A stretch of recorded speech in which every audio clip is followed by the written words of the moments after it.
Meet Night You. Night You is ambitious. Night You sets an alarm for 5 a.m., promising to jog, meditate, and write a novel before breakfast. But when the alarm goes off, Morning You wakes up.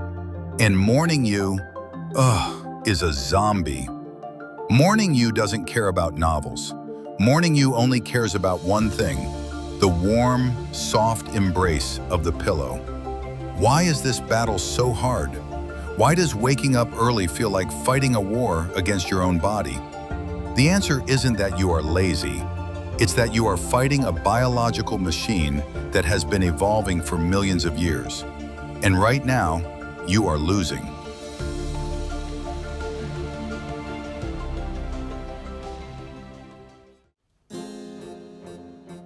Deep inside your brain, in the hypothalamus, lives a tiny region called the suprachiasmatic nucleus. Let's call it the master clock. This clock controls your circadian rhythm, a roughly 24-hour cycle that tells your body when to be awake and when to be unconscious.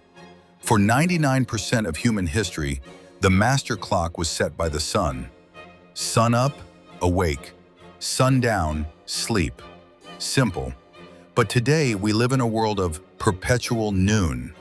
Your phone, your laptop, and your kitchen lights all scream at your brain that it is daytime, even at 11 p.m. When you blast your eyes with blue light at night, you suppress melatonin, the hormone that signals sleep.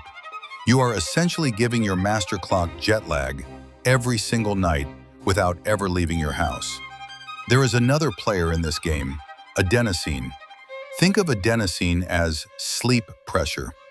Every second you are awake, adenosine builds up in your brain like chemical trash. The more trash, the sleepier you feel. When you sleep, the brain's cleaning crew washes the adenosine away. But if you don't sleep enough, the trash is still there. This is sleep inertia, that heavy, groggy feeling where your brain is technically awake, but the software hasn't loaded yet. To wake up early without misery, we don't need willpower. We need to align the master clock. Step 1. The photon bath. Light is the strongest signal for your master clock.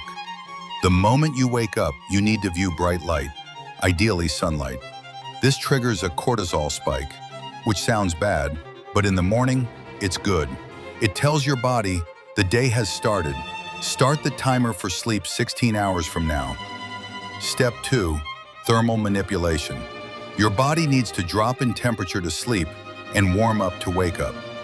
Paradoxically, taking a hot shower before bed helps you sleep because when you step out, your body rapidly cools down. In the morning, you need heat to rev the engine. Step 3. The anchor. You cannot force yourself to fall asleep, but you can force yourself to wake up. Pick a wake-up time and stick to it, even on weekends. Your brain craves predictability. So why bother? Why leave the warm bed? Because the morning offers something rare in the modern world. Silence.